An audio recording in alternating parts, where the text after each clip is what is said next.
The air inside St. Paul's Church was warm, heavy with the scent of pine and wax. Candlelight danced across the polished pews, casting golden flecks onto the stained glass windows that framed the Christmas Eve service. Outside, snow blanketed the small town of Willow Creek, Ohio, muffling the world in a serene hush. In the back row, Nathan Caldwell sat, his cashmere coat a stark contrast to the faded flannel and denim of the locals. At 48, he was a real estate magnate from Cleveland, a man who'd built skyscrapers and fortunes. But tonight he was a stranger in his mother's hometown, chasing the peace she'd once found here. 2 months after her death, the ache of her absence gnawed at him. And this church, her favorite place, felt like the only tether left. The choir's soft hymn paused, and in that fragile silence, a child's voice cut through. "God, please, I just want a dad for Mommy. She's so tired." The words were whispered, fervent, and they struck Nathan like a thunderclap.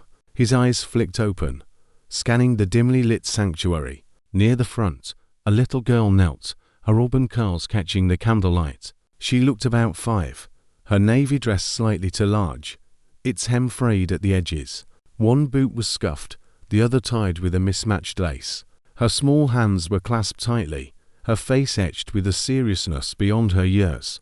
"Please, God," she murmured again, "not for Mommy. She cries when I think I'm asleep." Beside her sat a woman, head bowed, shoulders sagging under an invisible weight. Her dark hair was pulled into a loose ponytail, strands escaping to frame a face that couldn't have been older than 35, but carried the weariness of a much longer life. Yet there was a quiet grace in the way she rested a hand on the girl's back, a tenderness that made Nathan's throat tighten. He didn't know them, but something stirred deep within him, a flicker of purpose he hadn't felt since his mother's passing. She'd always said Christmas miracles came quietly, in moments you didn't see coming. Was this one of those moments? As the service ended, the woman gathered a worn coat and a battered purse. The girl clutched a crumpled drawing, slipping her hand into her mother's.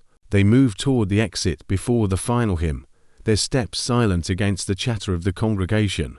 Without thinking, Nathan rose, stepping into the aisle, his gaze fixed on them as they slipped into the snowy night. Flakes swirled around them, and the girl tilted her head, giggling as she tried to catch one on her tongue. Her mother offered a faint smile, as if remembering how to feel joy.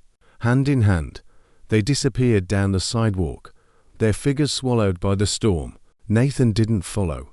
He wasn't sure why he'd stood, but the girl's voice clung to him, small and searing, more powerful than any boardroom speech, cathedral sermon. He lingered until the last candle was snuffed out, the choir's notes fading into the laughter of families heading home, their arms laden with gifts. In the shadows, the pastor approached, his face kind but curious. "You all right, friend?" Nathan nodded. "Do you know the woman with the little girl?" The pastor thought for a moment. "She comes sometimes, doesn't say much. Her name's Claire, I believe. The girl's Sophie. They've had a hard road." "Claire," Nathan repeated, the name soft and fitting. "Good woman," the pastor added. "Life hasn't been kind, but she keeps going." Nathan thanked him and stepped outside. The snow had thickened, cloaking Willow Creek in a pristine white veil. Beneath the glow of a street lamp, he stood, the girl's prayer echoing in his mind. For the first time in months, the weight of his solitude lifted, replaced by a quiet, unshakable resolve. The next morning, Nathan woke in his sleek Cleveland penthouse, but the luxury felt hollow. Sophie's words, "God, I just want a dad for Mommy," looped in his mind, a haunting refrain. By midday, he'd made a call to an old college friend who ran a community outreach program in Willow Creek. Without prying too deeply, Nathan learned Claire Thompson's story. She lived in a dilapidated apartment complex on the town's outskirts, its walls peeling, its mailboxes rusted. Her husband, Mark, had died 3 years ago in a car crash on his way home from a late shift at a factory. Since then, Claire had been surviving on grit and love, raising Sophie alone with whatever work she could find, cleaning houses, waitressing at a diner, handing out flyers in the freezing wind. Her income barely covered rent, Yet she never sought charity. Not from the church, not from neighbors. Nathan stood at his office window, the city skyline a blur. He pictured Claire's hand on Sophie's back, the exhaustion in her eyes when she smiled. He made another call. That afternoon, a contractor arrived at Claire's building, claiming to check for storm damage. By dusk, a leaking roof was sealed, and 2 broken windows were replaced. Days later, anonymous deliveries appeared at her door: fresh apples, bread, milk, a thick wool blanket. Nathan never signed his name, but on New Year's Eve, he couldn't hold back. He drove to Willow Creek at dawn, parking outside Claire's building as the town slumbered under fresh snow. He stepped out with a small bouquet of white daisies and a bottle of milk, placing them gently on the doormat of apartment 4B. A handwritten note read, "Someone's watching over you." He didn't knock, didn't linger. But Sophie did. 10 minutes later, Claire opened the door for the morning paper and froze. Sophie darted forward, eyes wide. "Mommy, flowers, and milk." Claire picked up the note, her brow furrowing.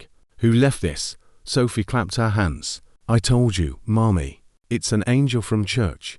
Claire's smile was tentative, but her steps seemed lighter that day. She arranged the daisies in a cracked mug on the kitchen table, and Sophie sipped the milk slowly, savoring it like a treasure.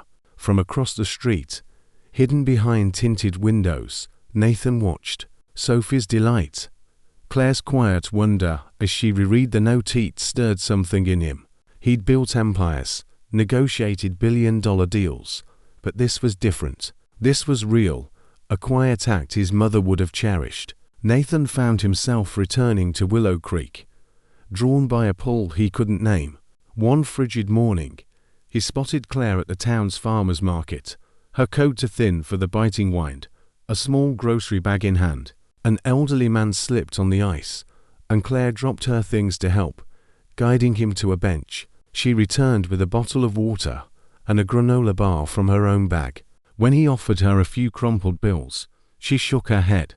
"Just stay warm," she said, then walked away, her groceries now dusted with snow. Later, Nathan saw her on her building stoop, reading a picture book to a neighbor's young son while his mother ran errands. Claire's voice was gentle, her smile warm as she handed the boy back. She climbed the stairs, unnoticed by most, but not by Nathan. He sat in his car, his coffee growing cold. Claire reminded him of his mother, soft-spoken, resilient, giving without fanfare. That night, he pulled out old photos, his mother's hands kneading dough in the kitchen, her calm smile. Claire didn't just resemble her, she had the same spirit, the kind that held the world together quietly. Their first real encounter came at a gas station. Claire's battered hatchback coughed to a stop beside Nathan's SUV. She looked drained, her hands trembling as she wrestled with the pump. "Cold morning, huh?" Nathan said, keeping his tone casual. She glanced up, wary. "Colder than I'd hoped. You live around here?" he asked. She hesitated. "Not far. I'm Nathan," he said, offering his hand.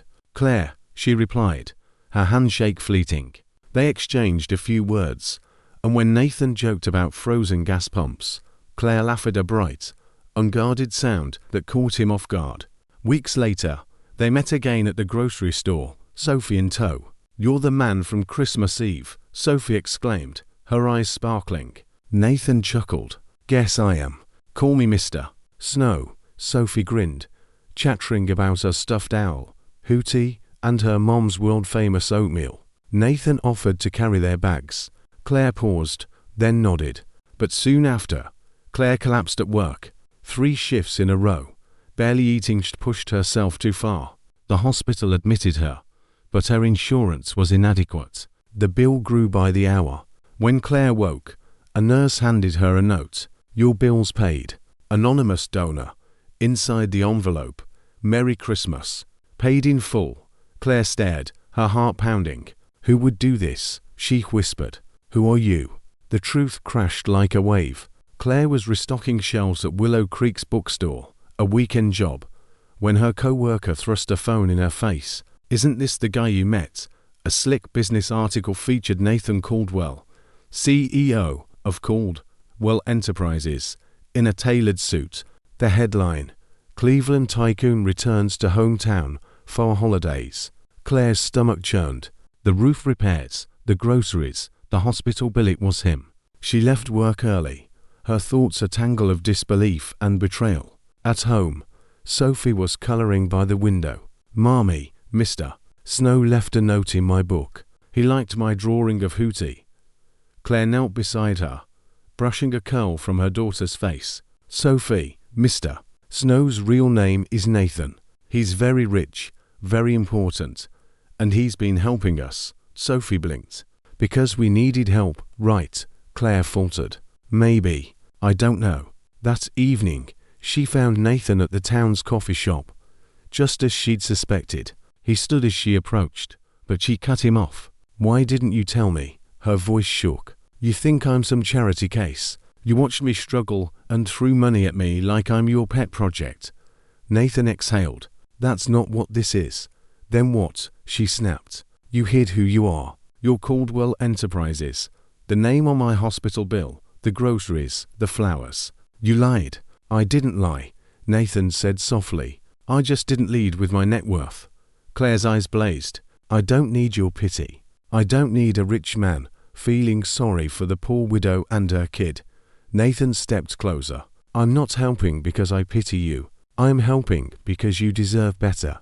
I've seen you, Claire, how you help others without expecting anything. How you love Sophie with everything you've got. That's not pity. That's respect. Tears stung her eyes, but she blinked them back. It's not your place to decide what I need. No, he said. But I care. I want to be there. If you'll let me. A small voice broke the tension. Are you mad at Mommy? Sophie stood nearby, her jacket half zipped, Hootie clutched tight. Nathan crouched. No, sweetheart, I'm not mad. Sophie's voice was small. Mommy's scared. When people help, she thinks they'll leave. Nathan looked at Claire, who couldn't speak. He turned back to Sophie. I'm not going anywhere. Claire wrapped her arms around Sophie and walked away, but something shifted a crack in the fortress she'd built around her heart. The new year brought fresh snow and tentative steps toward trust. Nathan stood at Claire's door, a gift box in hand, unsure if she'd open it. She did, her expression cautious but softer. Hi, Nathan replied, offering the box. For Sophie. She's coloring, Claire said, taking it. Come in, he nodded. Sophie squealed. Mr. Snow. Nathan laughed. Still my name. Her. Forever, she declared. Sophie unwrapped a soft green scarf with tiny silver stars. It's so pretty, she gasped. Thank you, Daddy. The room froze. Claire stiffened. Nathan's breath caught. Sophie, oblivious, twirled with the scarf. Look, Mommy. Nathan knelt. Do you like it? I love it, she said. He stood, meeting Claire's stunned gaze. I didn't tell her to say that, he said quietly. I'd never replace anyone. I just want to stay for her, for you. Later, over coffee, Claire spoke. That word, Daddy, it shook me. Me too, Nathan admitted. I've tried to keep things steady for Sophie. Letting someone in feels like risking everything. Nathan nodded. My mom passed recently. She was kind, quiet, like you. She believed kindness didn't need to be loud. You remind me of her. Tears welled in Claire's eyes. I've been angry, she whispered, at the world, at myself, for not giving Sophie more. You've given her everything, Nathan said. Love, safety, joy. You're the strongest person I know. Claire looked at him. You make it sound simple. It's not, he said. But I'm not going anywhere unless you say so. Silence settled, broken only by Sophie's humming from her room. I don't know how to let someone in, Claire admitted. Then let's learn together, Nathan replied. She nodded, a fragile hope taking root. Winter deepened, and their bond grew. One snowy afternoon, they built a snowman in the park, Sophie insisting on a bottle-cap nose.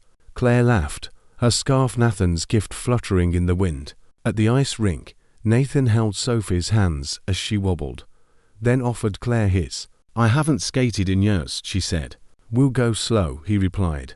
They stumbled, laughed, and skated until dusk painted the sky. That night, Claire made chili, and Nathan helped with dishes. They curled up with Sophie under a blanket, her owl hooty frayed, but cherished. Nathan noticed its loose wing, its worn seams. He could have bought a new one, but he understood its value. Later, he stitched it carefully, adding a green ribbon to match Sophie's scarf. In the morning, Sophie shrieked, "Hootie's fixed. Look, Mommy." Claire glanced at Nathan, her eyes warm. But that night, Sophie woke burning with fever. Claire and Nathan stayed by her side, cooling her with cloths, whispering comfort. At midnight, Sophie whimpered, "Daddy." Nathan leaned close. "I'm here, sweetheart." She clutched Hootie and slept. Claire, in the doorway, heard it all. Later, she stopped Nathan. "She called you Daddy," he nodded. "And you stayed." "I'd stay every night if you let me," he said. For the first time, Claire saw him fully not as a savior, but as a partner. Her fear began to fade. The following winter, St. Paul's church glowed with candlelight, snow drifting past the windows as it had a year ago. Nathan had asked Claire and Sophie to meet him, claiming a park outing.